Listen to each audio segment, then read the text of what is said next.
Hello.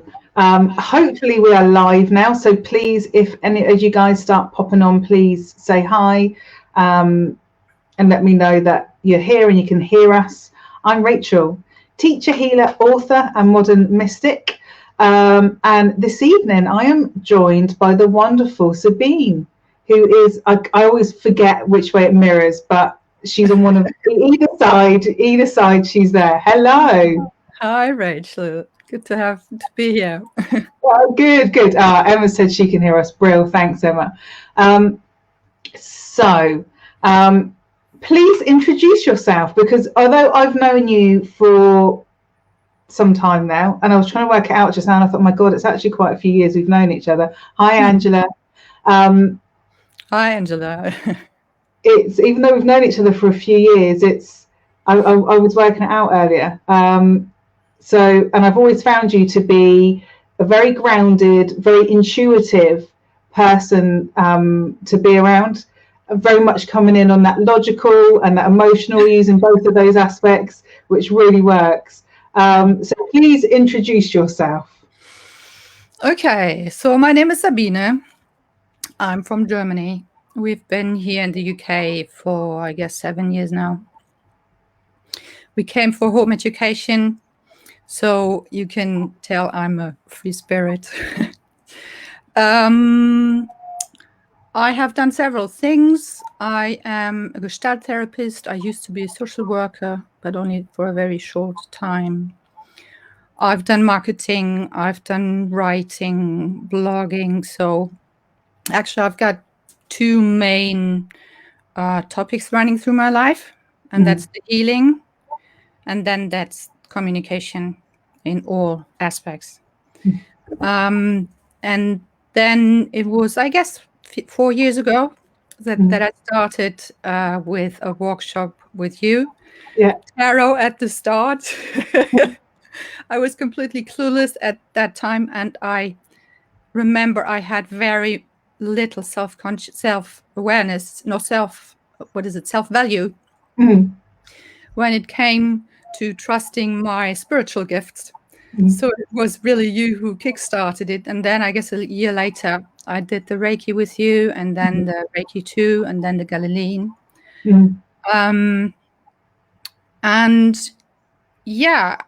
And I also had my spiritual awakening in 2015. That started like a big firework. Lots and lots of things started to come up. I started to do body work. I had a very big crisis at one moment, and I was under so much stress and pressure that naturally I started to shake. And this has been a very important part in my healing journey. So actually I have come up over the years with a mixture of my Gestalt, my energy healing, my body awareness, and astrology, of course. Yeah, of course, astrology. So this all blends together and gives me, I would say, a perspective onto healing on, many different layers. And so I would like to work with the emotional and the mental and the physical and the energetic, and this is what makes it so, complete. Absolutely. And this is something that I talk about a lot. I know that you and I have talked about is actually finding a style of healing and understanding your healing for yourself. And for many people, Reiki is the real opener to it. It really opens you up to your own intuition and to trusting yourself. For me, Reiki really lets you know that you are the channel. You are the channel for the energy that is coming through, and it's coming through you in whatever way it's happening. And it kind of propels you and pushes you forward to heal in the way that you're personally supposed to.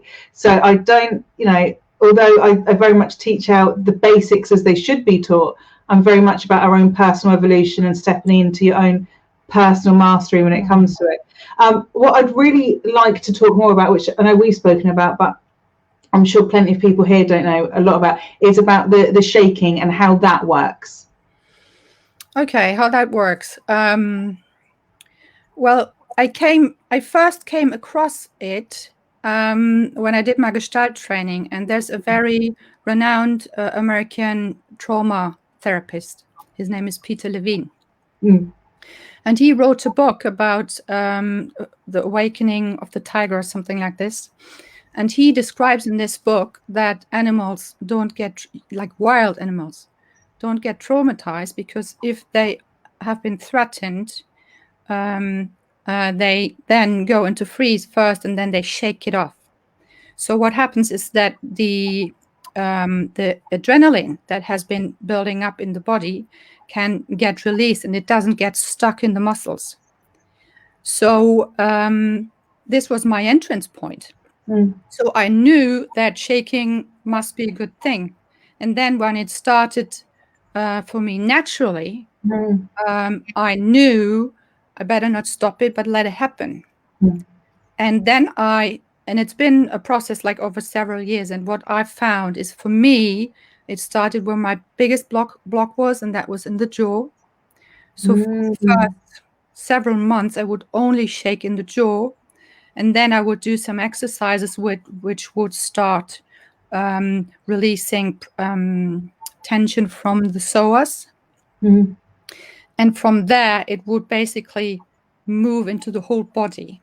And Mm. what is very important in this process is, like, it's already happening because I'm talking about it. Yeah. It reflexible, is that the word? It makes the spine flexible again. Mm. And I find this very interesting because if you look at yoga, or particular Kundalini yoga, Mm. they speak about, the Kundalini rising and the spine and how important it is. And I found that as I work my way through the spine and the muscular blockages that are there, that lots of emotions get released, and then the blockages on an energetic level get released as well. So it's very much all one thing. Mm. Mm.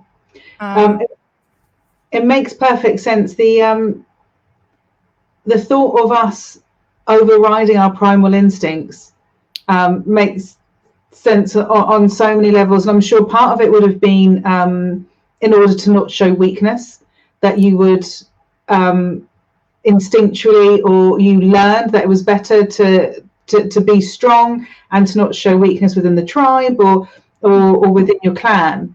And I'm also sure that other parts of that have come in as we've gentrified ourselves or civilized ourselves and moved away from what appears to be natural. And even the fact that we have a problem with crying, the having a problem with actually physically shaking and the nerves, and people go, oh, that person's a nervous wreck because they're shaking, and actually it's a very, very natural reaction. And for me, in particular, around the work that I've done with the Banshee and the Banshee energy, which is all about using our body's natural abilities to release what we need to. And the Banshee very much works with sound and wailing and crying and keening and all of those physical releases. And for me, shaking very much falls into that bracket. And it's interesting because I've never, even when I've been nervous, I almost feels like my body wants to shake. And I think I can feel the nervous energy. I should be doing this, and I'm not. And for me, that feels old DNA wise. There's something old in that, and it's interesting because I have tried a few times with the shaking, and it works. Actually, allowing your body to go into those states.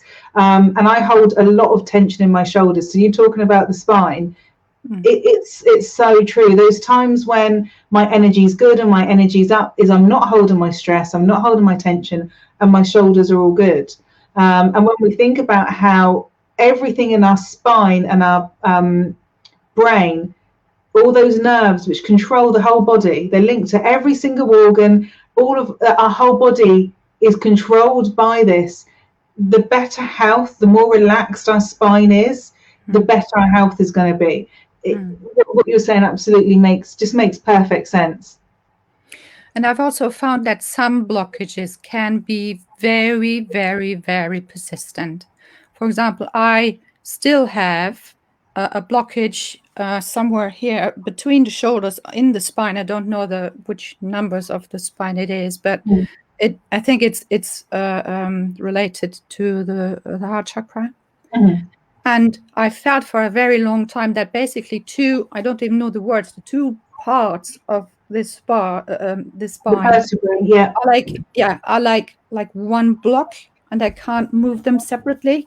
I've been working on this for 2 to 3 years, and sometimes it opens up, and then it's flexible, and then it goes back into the old state again, and it can take really some time to get that so loose that it's completely flexible again. However, once your spine has reached a certain flexibility, it's so interesting. If you pull in your, like the end of your spine, whatever it's called. Yeah, I'm not familiar with the terms. Excuse me.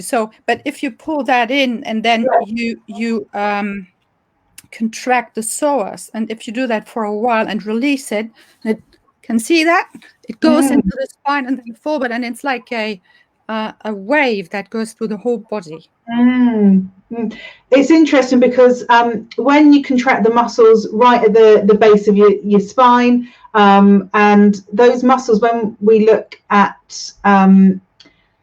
certainly some energy practices, and certainly when we look at Tai Chi, Qigong, things like that, there is a practice of holding the muscles and holding the muscles in the mouth as well, in order to circulate the energy and to build the energy up within ourselves. So we're still drawing in the energy, and we're cycling it and building it up more and more. It's something I pass out when I do the Reiki Master Workshop, is the technique of doing it.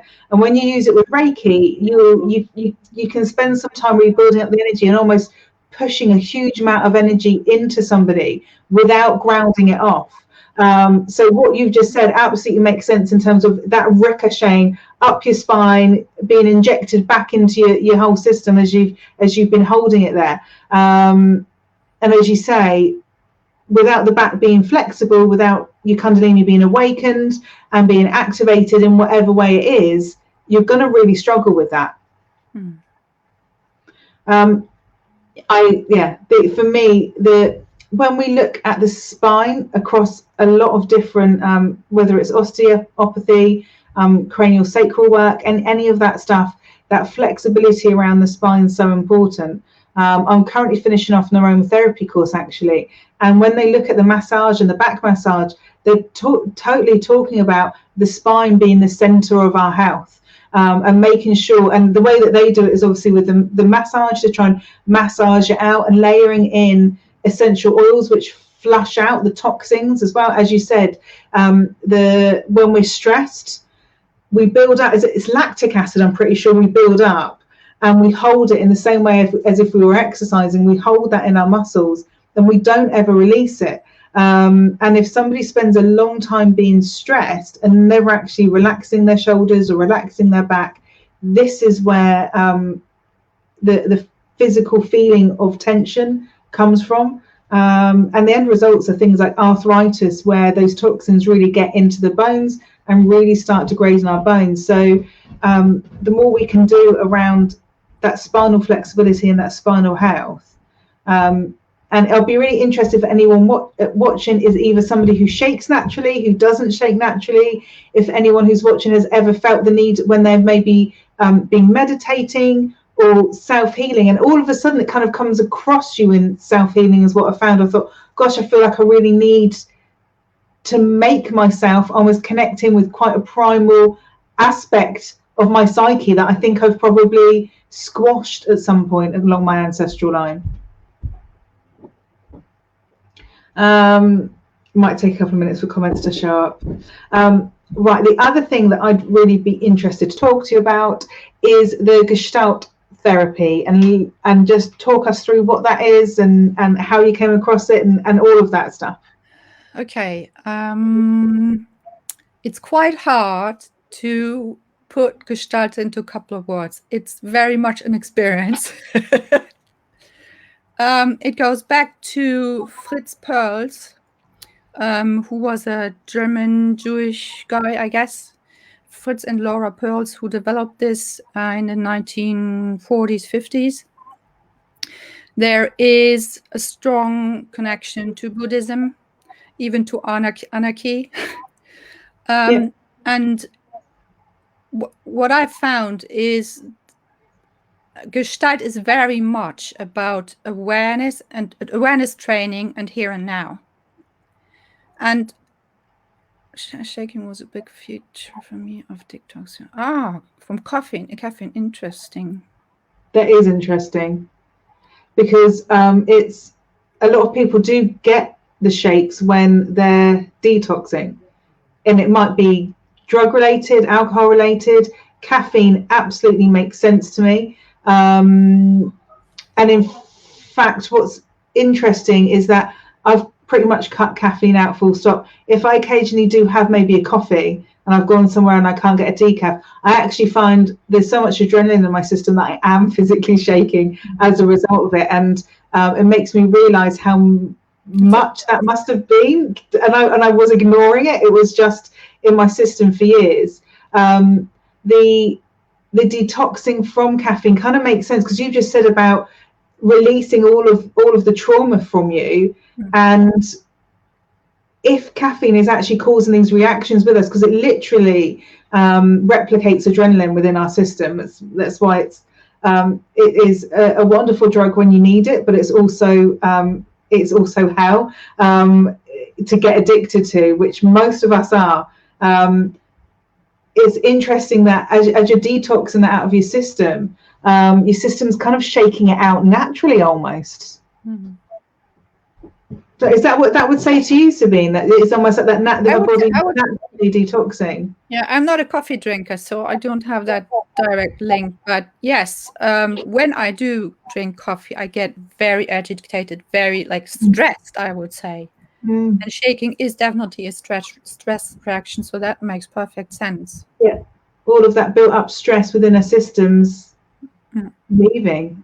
It's interesting. And actually, I think in those times, if you are somebody who heals, you are somebody who regularly meditates, and you find that need to shake because of whatever, doing that in a controlled way and allowing it to happen naturally is actually going to help your body to release and to let go what it needs to. I've come across a couple of people now, spiritual people, who have reported that they do shake. And that was a surprise for me in the beginning, because I didn't know many who did it. And then all of a sudden there were several who reported the same thing. So I guess if you reach a certain level of healing, and as I was saying, you have the 4 layers, so you have to basically go through all of them.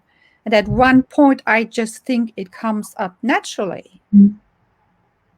Yeah. And it's so interesting to look at there's an African tribe, and they still hold this ancient tradition of shaking. The Shakers also did shaking. I guess there's different traditions who use it. And we tend to say, be derogatory towards them, they're not they don't have a culture, we're better educated and so forth. But the truth is they're still so close to the original, natural flexibility of the body. And what I've also found, you said other expressions of healings is, for me, is toning. Like when I draw out certain energies from somebody, I do it with the body, and then I make very strange sounds which I couldn't even replicate willingly. It's not possible. If I watch African tribes and they treat people with their old knowledge, this is very much like it. So I guess it's a very natural way of doing it. I would absolutely think so. And I think, as you said, at some point you've got to bring your healing down to the physical level and physically move that energy out of you. And absolutely, I think we should always be looking to the parts of the world that haven't forgotten who they are, and the fact that they're, part of the animal kingdom, and living with the planet, all of that stuff. And those are the people who I think we need to look to. And if we can engage more and more of these practices within our healing without being scared of it, without being worried. And I can imagine some people making a noise and going, oh my God, what the hell have I just done? Or some people starting to shake and thinking that they need to repress it, when actually it's a really amazing expression and extension of the healing work that they're doing. I've had plenty of clients who shake during healing, and two in particular that I can think of. And one lady said to me, I'm really sorry, this is what I do as I fall asleep.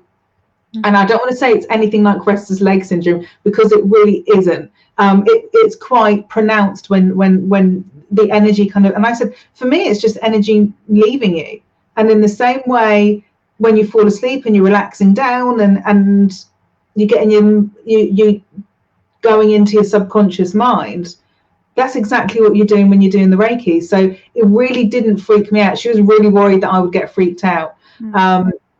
And I was like, no, I've seen the strange and curious things that I've seen. Really, it's fine. And another lady, she'd never had it before. She'd had Reiki a few times, but the shake she was having, and I said, just let it out. Don't control it. Just let it out. And from what I can remember, it was her legs and her arms that were shaking as she was letting the energy go. And obviously, initially, it upset her. And I said, no, it's just the energy leaving you. Keep going. Don't hold it back. Just let it out. So it's really interesting that I think, like I said, people are embarrassed or scared by it. And actually just having somebody there go, no, it's okay, can make a massive difference. Angela has said, do you decide consciously to shake, or does it just happen? I can decide to switch it on. So, and I can, like, there basically, it's, I can't even explain it. I guess it's just feeling where there's tension in my body and then going with the movement. Yeah. But there's also a technique where how you can stop the shaking, and this is by just, really, how do you call it? Like really stretching the muscles, like blocking the movement. And this is how you can stop it, though. It's always still a feeling of control over it. Absolutely. And I think that's the biggest thing, is that when any sort of healing work is done safely, where you feel safe and you feel like you're in control, and embracing it and allowing it to happen are those things as well, where you're in control, because you've gone, I'm going to let this happen. I'm going to engage with this and feel with the movement. It's interesting because sometimes when I've done healing work, I very much have found the need to do sort of the sounding, as you were talking about, maybe chanting, and I don't know where it's come from. I'm not going to say that I'm channeling tongues. I might be speaking another language. I've got no idea, but to me it's very vocal, and it's very gritty and earthy and raw, and very like grounded. There's a huge amount of groundedness to it, and I've got to certain points where I've done healing work, and I've actually done a lot of healing work against my own with my own personal injuries against my own divine feminine within myself, and the toxic masculinity within me, the toxic femininity within me is how I've done a lot of that toning work. And there's been movement with that, but it's almost felt dance-like, if that has made sense, as opposed to being, but I'm not particularly in control of it. I'm not trying to be pretty with it, because I'm sat in my room by myself healing, so I don't need to look pretty. But there's certainly, it doesn't feel like me. It feels like that it's somehow pushing almost the energy out of me and allowing it to move, and almost loosening whatever I'm holding and letting go of it. And for me, that was actually a really important time, when I spent a long time healing, maybe over a few months, in that manner. And it was really important for me, I think personally, in terms of getting to grips with like the rougher part of my personality, the less sophisticated and less polished part of myself, which, we are absolutely taught not to engage in, and all of, it's against everything. I've always been quite intellectual. So why on earth would I want to engage in you know, whatever bizarre chanting I was doing in you know, in my, when I was healing. So it's the more we can engage, I think, in that very natural part of ourselves, the better our existence is going to be, full stop. You know, let alone our healing journeys. I remember a very interesting moment that I observed in my elder son. And I realized this was a moment where a conscious no becomes internalized and subconscious. He was maybe, I don't know, 2 years old, and we were in a playing group. And he was standing near to another child, and this child had a beautiful necklace. And my son was reaching out with the hand and then stopping. You can see him think, and then drawing back the hand. And I was so impressed with it to see that happen, because in that moment it was, okay, it was a conscious step, but this becomes so natural to us that we don't even go there anymore. We don't even follow the impulse anymore. So we hold it back here. And in order to do that, we need the muscles. So, but the impulse is still stored in the muscles. And so it's the impulse. And this is also an interesting thing that comes up again and again and again. It's forbidden movements. I am doing a lot of like running type movements when it comes to trauma release, or punching, or stretching out, like claiming my space, or all the forbidden movements, like moving away. You know, I want to get out of here. And so there's I guess he's German, Wilhelm Reich. He's developed this idea of a muscular armor, and this is how it builds up. So in the beginning, there's a no. You hear something you're not allowed to do, then you internalize it, and you not only internalize it here, you internalize it in the muscular areas. And this is why we get stiff, and this is why we develop a certain posture, you know. And it's so fascinating to see the interplay. That absolutely makes sense, because I'm somebody who's very much from a young age overridden natural impulses in order to I'm not going to say I was a shy child. I don't think that was right. I was a quiet child, unless I was with friends and people that I trusted and people that I loved. But it came very naturally to me to hide away in plain sight, and those things like naturally moving away from somebody. And you know, we're all taught at certain points to go and kiss your horrible auntie, and your instinct is actually to move away from that person. And how you then end up repeating that through your life with guys at work who are being a bit too clingy, a bit too lecherous, but you know, I've got to be polite here, and you end up overriding so much throughout your life. These instincts where you know, your instinct would be, this guy, my instinct is that this guy is lechy and gross, and I don't want to be around him because he's completely inappropriate, misinterpreting what's going on, etc., etc., etc. And your natural reaction absolutely should be, I'm going and I'm leaving. And you don't, you override it. And I think particularly probably women of our generation are going to really understand that. I think we're moving hopefully into a phase where that's going to happen less and less, and people are going to be called out on that behavior more and more. But I would never have called anyone out on that. I would have never said what I needed to have said, and I would have never acted on the impulse, even though there was a growing disgust within me. I mean, you even think about in nightclubs and things like that, where guys would just, you know, just behave completely inappropriately, and all of that has just built up and built up and built up. And I find it interesting, because I'm somebody who likes their own space.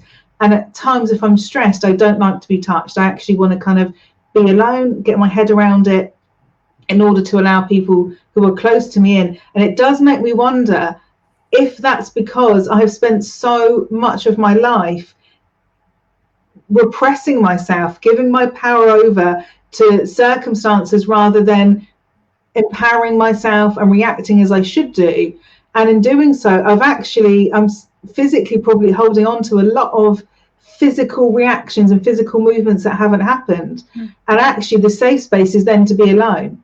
And probably something that would have been quite natural, which is my independent side, is probably looking at it like this, grown into something that's much bigger and that definitely needs a defined space, because I'm probably holding so much of that where I've never had that permission to not be touched, to move away when I need to. It's fascinating when you really start unpicking how much of this we're holding on to. Yeah, and there's so much unlearning to do.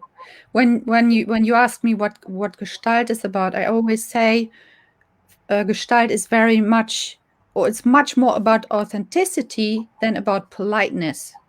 So politeness, even though it's like a social acquirement, it can be very helpful. It can also be, as you described it, it can be very detrimental in many ways. So if I've been raised as a woman, being very polite, not saying no, and so forth, we have forgotten to use our energy to push things away, to use our anger energy, or our strength or mass energy in a positive way. So I made a very interesting experience around the age of 18 or 19, because I did jiu-jitsu for a couple of years. It was the first time ever that I really engaged in a sport. And you have different techniques in jiu-jitsu, and it's also, punching someone and kicking someone, which I enjoyed very much in the end. But first, I had to overcome this what's the word? Forbidden, yeah. I had to get over this to allow myself again to express that, and this is so freeing once you do it. And I really enjoyed punching and kicking and even have screaming in the martial arts, right? So you go back into this raw energy. It's like, bring it out. It's interesting. My favorite exercise class that I used to do, and I want to get back into, because exercise for me needs to be quite active, and there's almost quite an aggressive side for me with exercise. And I'm sure it's exercise and all of that, like you said, that positive anger energy that we've got and it's built up, etc. But there was one class I used to go to, and it was mostly women. It was a huge hall, a huge hall, and it was 2 instructors, one with a mic on, and I'm not kidding when I say there's about 50 people in there, and about 45 of them, maybe more, were women. There was generally less than 5 guys in that room, and it was a martial arts exercise class. And she would tell you, imagine that you're punching somebody in the face, and she'll go, come on, and actually there was something so freeing just in imagining I was punching somebody's face. So and she'll get you to be very vocal and really get the energy out. And it took me a long time to get over the thought that other people were looking at me, and really get into it over the few weeks. I remember one time I really got into it, and she obviously noticed, and she said, you had a really good session. I thought, yeah, I did. The thought then of taking that to the next stage and actually physically engaging is an interesting one. And it's, when you see these scrap yards and places like that have these days where you can go along and just smash up a printer that's been bugging you at work, not the actual printer, but a broken one on the scrapyard, with sledgehammers and things like that physical need to get the energy out. And it's interesting because there's been a lot, my son's autistic with ADHD, and obviously a lot of the ADHD energy, if you repress it, comes out and ticks and things like that, if they're not allowed to kind of move and do the bits and pieces that they need to. And it's interesting because I've been talking recently with my mum about ADHD through her family, and actually the evidence of it in some of my mum's youngest of 10 and some of her brothers. How did we not spot that before? And talking about how natural it was, that these would have been the people that would have been at the front of the battle, that would have been the first one up the mountain, that would have been the one screaming back at the bear to try and get the bear to back off, and engaging in all of those very natural reactions. And we haven't got that in today's society. It's deemed to be bad. Using that energy and actually pushing that energy out of you is deemed to be bad. So instead we build it up and we build it up, and we wonder why this people end up being angry or end up being bitter, or end up feeling that they're internalizing rage and they don't quite know what to do with it. We wonder why that's happening. And it's because I've had clients who've been very much on the spectrum, being told as they're growing up that they were not natural, that this was not natural behavior. And I was like, no, the first thing we're having is a conversation about how natural you are. You absolutely are natural. And, your personal talents would have absolutely served society in the most amazing ways. And I think there's really a need for us as healers to re-engage with anger. It's all right us wanting to paint a paintbrush and make everything pink and fluffy and peaceful, Yes. and all of that stuff, but we're never going to be peaceful if we're physically holding on to rage, and if we're not finding ways to let that physical movement out that we need to do. This is something I really also like about Gestalt, and this is their understanding of anger. That anger, like a reframing, really, to look at it, as you were saying, as a neutral energy we can use. And Gestalt,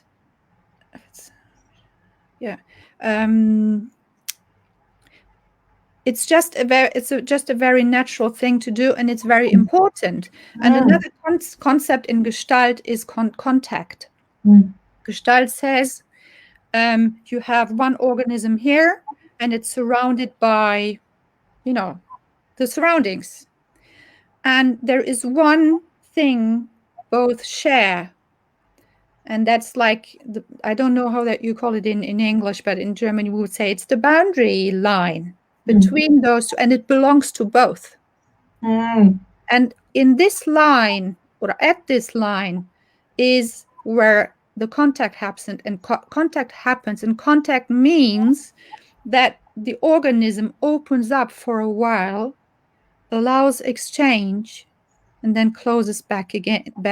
The problem arises if either you're too closed up, everything bounces off you, or you're constantly open because you do not allow yourself to close up and say no, everything goes into you. So the power, the flexibility, the choice between yes and no, going forward, backward, is crucial, because only then can we choose what is good for us and reject what is not for us. Absolutely. That's the biggest issue that I find with empaths who feel an overwhelm with other people's emotions, is that inability to control their boundaries, their borders, even their personal space, to say no. And it's something that I very much had to learn, because you can feel into other people's emotions so much because you were never taught to close your energy off, or all of that stuff which you need to know. And we're brought up to be people pleasers. We're brought up to get on with everyone, and that's a big lesson that I'm teaching my children, is you are not going to get on with everyone, and that is okay. You don't have to have arguments with those people every day, but what it does mean is that there's going to be certain people that you're happy to have in your life, and certain people that you're not.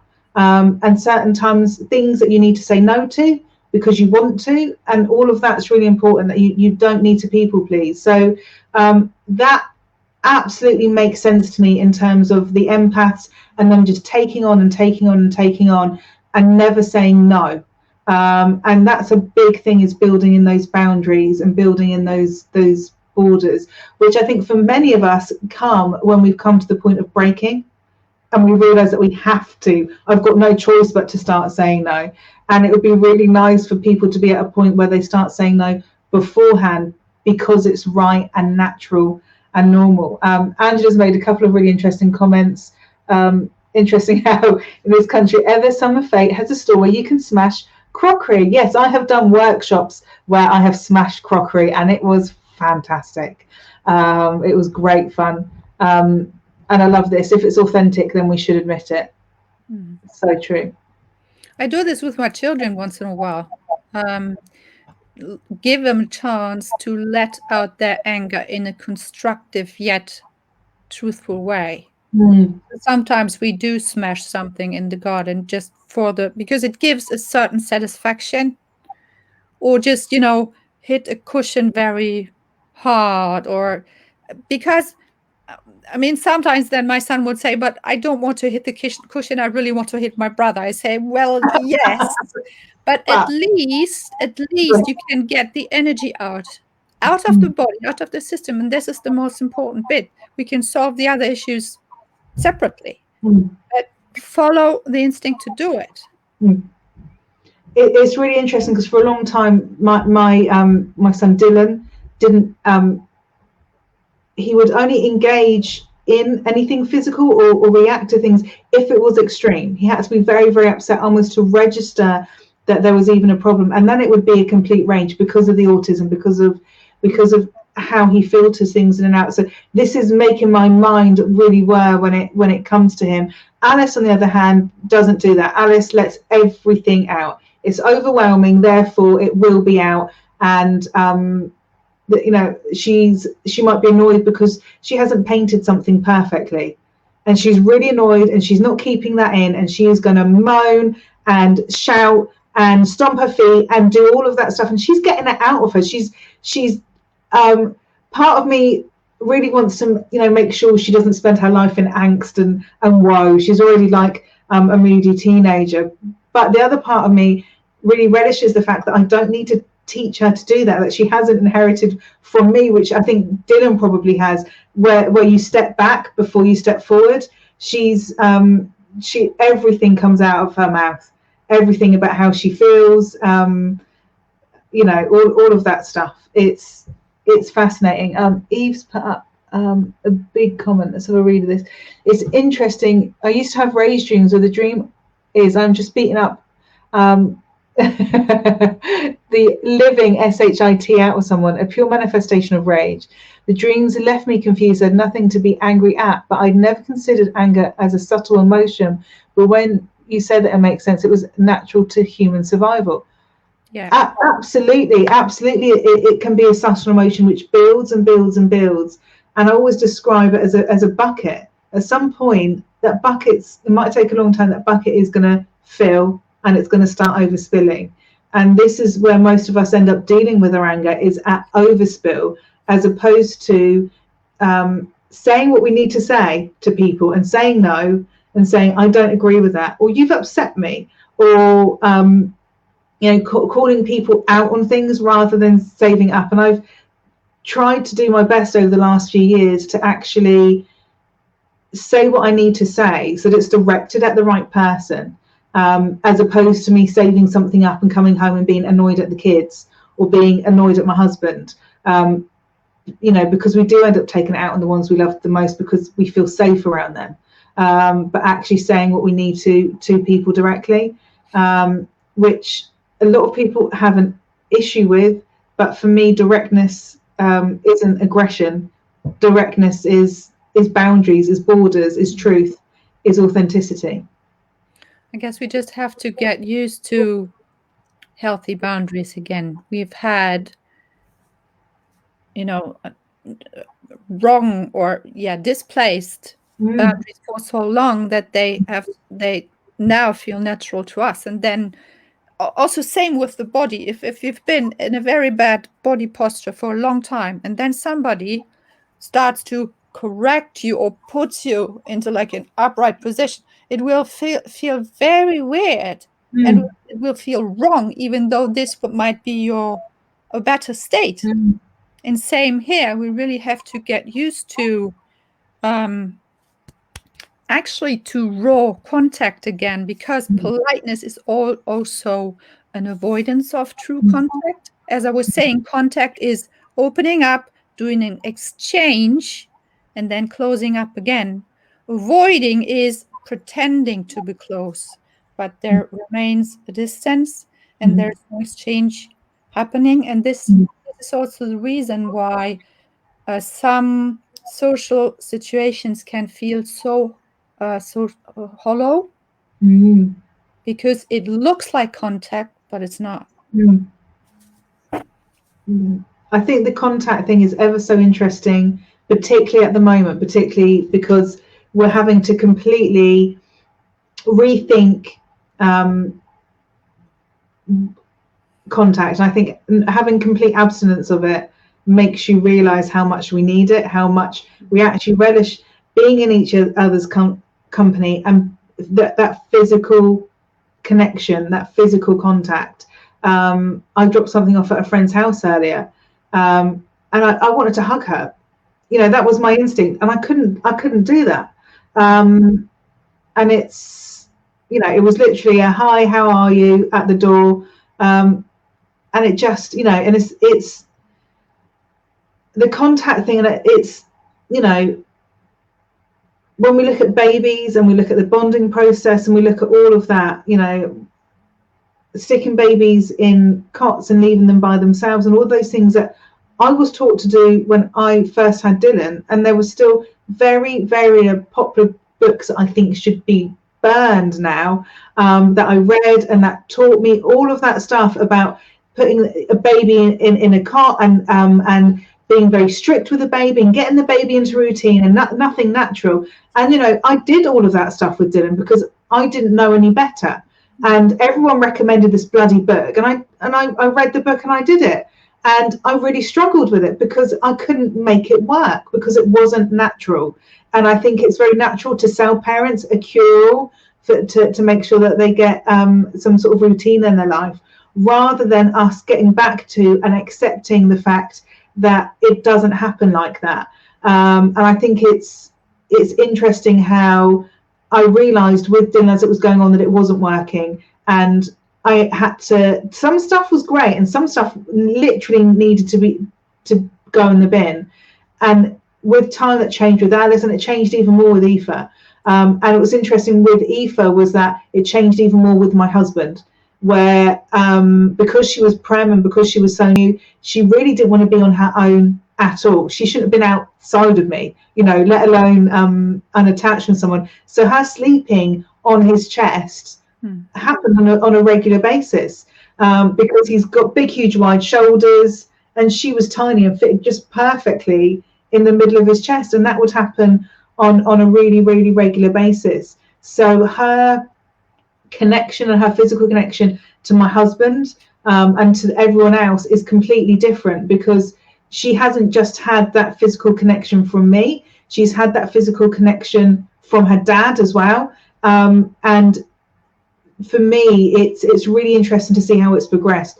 It's also interesting that Dylan's autistic, and you know, and I do kick myself about the fact that have I made his autistic tendencies worse because I followed a stupid routine that I'd read in a book, as opposed to trying to get him to be natural, and to allow me to be natural, because it didn't work. And what's really interesting is that at some point he must have been 3 months of me trying to get this stupid thing to work and me being really annoyed with myself that I couldn't do it.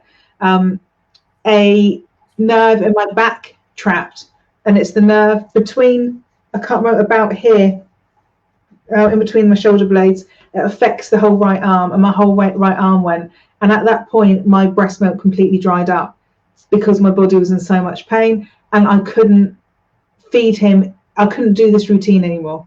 Instead, I had to do something completely different, and that kind of kicked me out of that into something else, which, yes, it wasn't natural, yes, it wasn't breastfed, but actually the routine and the connection I had with him was therefore far more natural than it had been before, because of what I was trying to do. So it's really interesting what your body ends up doing when this stuff isn't working as a reaction.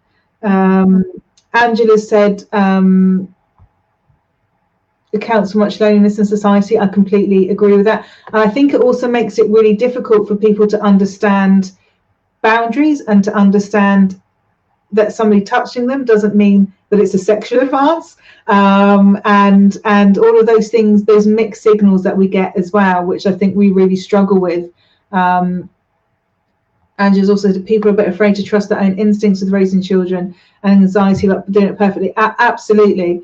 And the more I kind of picked up bits from different people and worked on my instincts, so other people's experience and my instincts worked really, really well.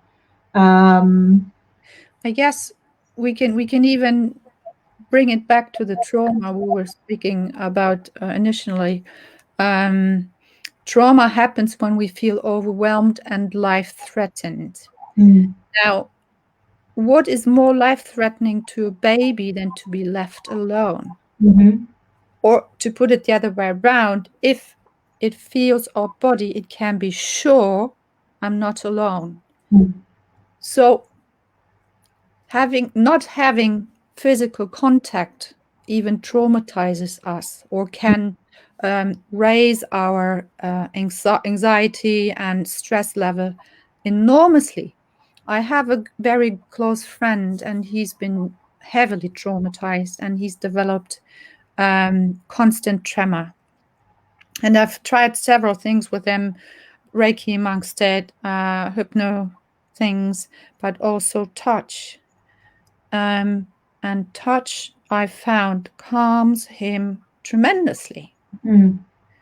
So I guess this is also part of our arrogance. Like we're not animals. We're sophisticated. We have culture and so forth, and we neglect our physical needs sometimes completely. We say we need to stay away because it's safer, but then we don't see what happens to us on a physical, physiological level. Absolutely. If we don't touch people. I mean, I have my family around me, so we can compensate the staying away from the others. But if I imagine being a single person in my own space for months and months, I think I would have gone nuts, to be honest. Yeah, absolutely. I think it's a really interesting period. I'll be really interested to see how this kind of takes us forward in terms of connection, touch, and I think it's going to take a couple of generations at least for us to kind of get back to where we need to be. But I'm really interested to see going forward how it changes us. Eva said about her mum practicing self-soothing. She's talking to a friend about guilt and feeling ashamed when she cried. And she asked if she was self-soothed, and she drew links to the practice and her emotional response. Absolutely. And, self-soothing, control, crying, all of that type of thing. It's something that you're told you're supposed to do. And you've got this manipulative, evil baby. And absolutely babies are manipulative by design, and it's not a fault. That's what they're supposed to do. They're supposed to make you want to pick them up and keep them safe, because that's a survival mechanism. And really only, I think, and the other issue is they're quite often in very sterile beds because of cot death risk and things like that. So it's interesting, I think, where we'll probably be going forward with that, and the need for bonding. Angela has said he might respond to havening, which is like a self-soothing method. Okay, that's interesting. I need to look into that. It's not something I'm familiar with. I don't even know the word. What's havening? No, I'm not sure at all. That is something that I really want to do some research into. Right, okay. I can actually talk to you all evening. I'd only scheduled an hour, and I could talk for at least probably another hour if I wanted to, but we can't. But I had said to you, Sabine, about coming back and talking again. I know I'd mentioned talking about astrology another time, but I think I'd really like to maybe have another chat about healing. That's fine. At some point as well. Sabine, before we go, is there anything that you want to share that you've got coming up that you want to let people know about? No, currently not. I'm in the middle of some big projects, but it's not Nice. quite ripe so far. So no, not yet. Okay, so it's too early for that. Okay, Yeah. so what I'll do is I will get Sabine back at some point to talk about astrology, because for me, the way that she looks at astrology is very enabling and empowering. And I think too much of us go, oh, the planets were aligned in a single way. Oh, I might as well just spend the weekend in bed.